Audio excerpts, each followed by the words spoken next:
Duty. It's a principle that shaped Queen Elizabeth, defined Prince Philip, challenged King Charles, and according to many critics, was ultimately rejected by Harry and Meghan. But before we can judge that claim, we first need to understand what the principle really demands. Episode 2. Duty before self. What does it really mean to put duty before yourself? For most of us, duty might mean turning up to work when we'd rather stay home, helping our families before ourselves, or keeping a promise even when it's inconvenient. But for Britain's royal family, duty has traditionally meant something far greater.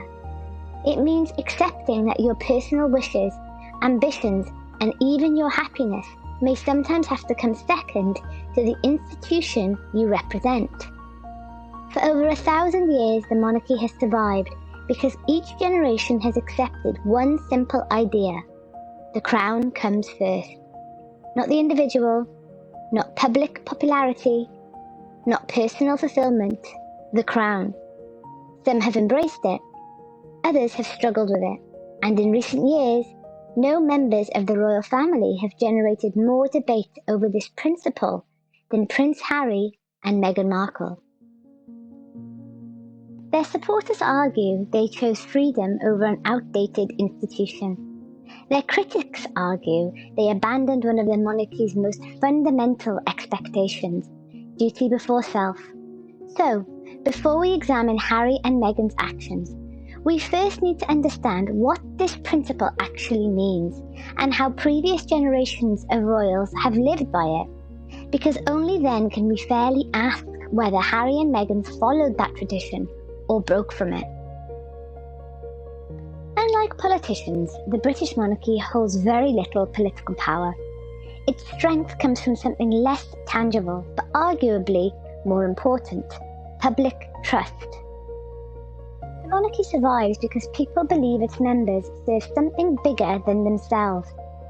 That is why duty before self has become one of the defining principles of royal life. In practical terms, it means placing service to the crown, the nation, and the Commonwealth above personal preferences. It means accepting that public responsibilities sometimes take priority over private happiness. Throughout history, this has required enormous personal sacrifice.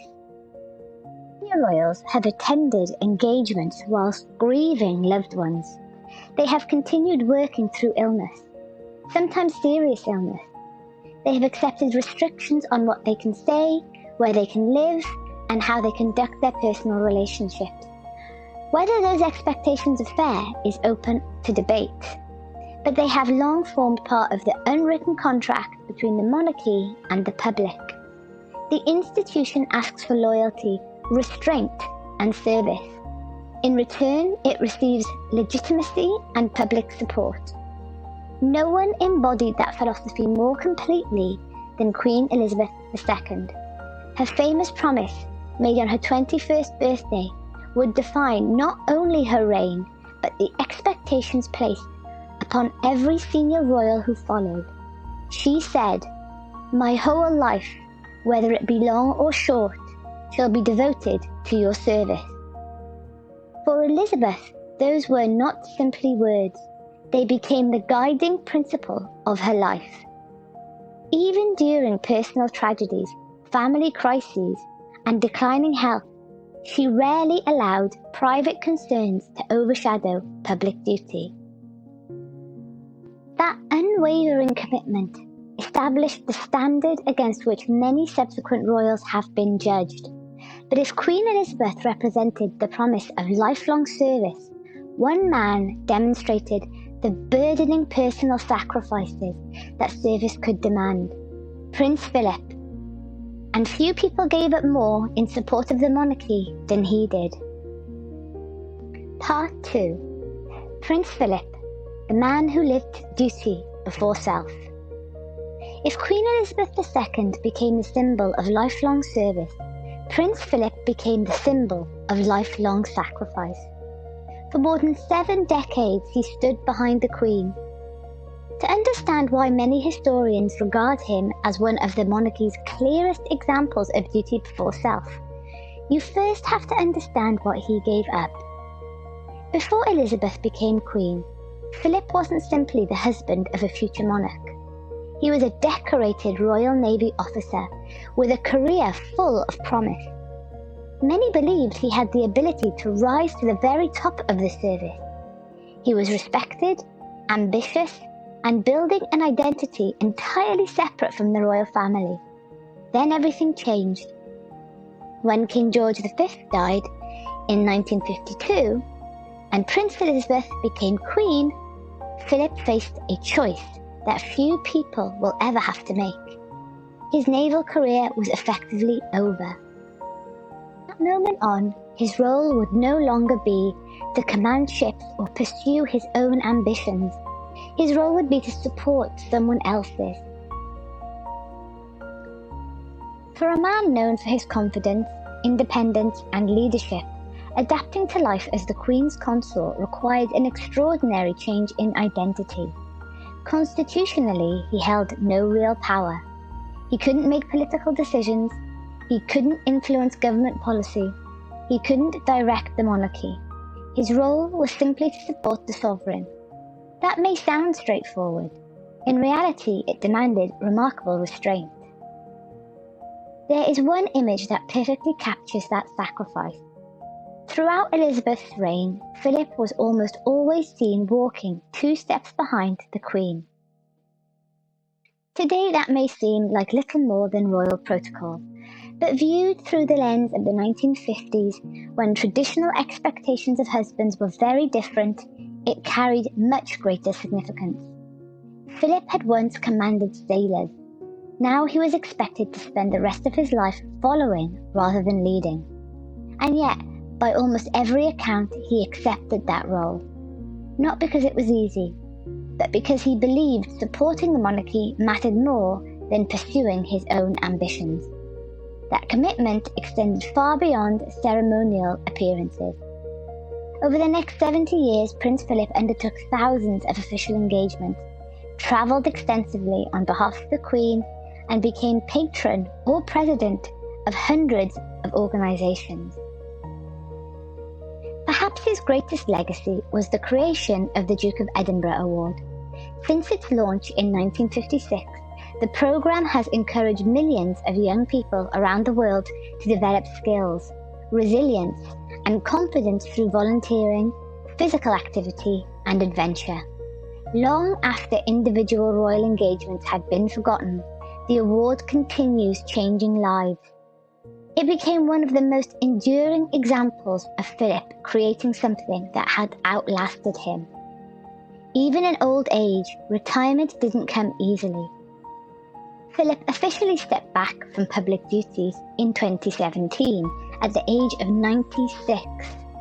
By then, he had completed more than 22,000 solo engagements during his lifetime. Most people would have considered that more than enough. Yet even after retiring from public life, he continued supporting the Queen privately until his own health made it impossible. Of course, no royal is without controversy. Philip's outspoken humour often divided opinion. Over the years, several of his remarks attracted criticism. Some argued his comments distracted from official visits, overshadowed charitable work, or risked embarrassing the monarchy. Others saw those same remarks very differently. Many viewed them as the product of a different generation, sometimes blunt, occasionally inappropriate, but rarely malicious. When historians and constitutional experts assess Prince Philip's place in the royal history, they generally return to the same conclusion. He surrendered a successful military career. He accepted a permanent supporting role. He devoted more than 70 years to public service. And throughout that time, he consistently placed the institution above his own ambitions. Whether people agreed with everything he said or not, few questioned where his loyalties lay. For many, Prince Philip represents the traditional royal belief that personal sacrifice is simply part of the job. But if Philip's story is one of almost complete devotion to duty, the next royal presents a far more complicated picture. because King Charles III spent decades preparing for a role he couldn't choose, while simultaneously facing criticism that, at key moments in his personal life, duty may not always have come first. The question this series seeks to answer is not whether Harry and Meghan continue to carry out charitable work or public services. Many people do. The real question is this: if Harry and Meghan continue to present themselves publicly as the Duke and Duchess of Sussex, and if they continue to draw upon the status, recognition, and influence that comes with those royal titles, should they also be expected to uphold the principles that the monarchy has spent centuries building its reputation upon? If royal titles continue to carry authority, prestige, and public trust, can they be separated from the values and responsibilities that have traditionally accompanied them? Or should those who choose to retain the royal identity also be judged against the same standard of duty, restraint, and service that have long defined royal life? That is the question at the heart of this series. That is the question we'll continue to explore. If you've enjoyed this episode, please consider liking the video and subscribing to the channel. And please do leave a comment below. I read every one. Thank you for watching, and I'll see you in the next episode.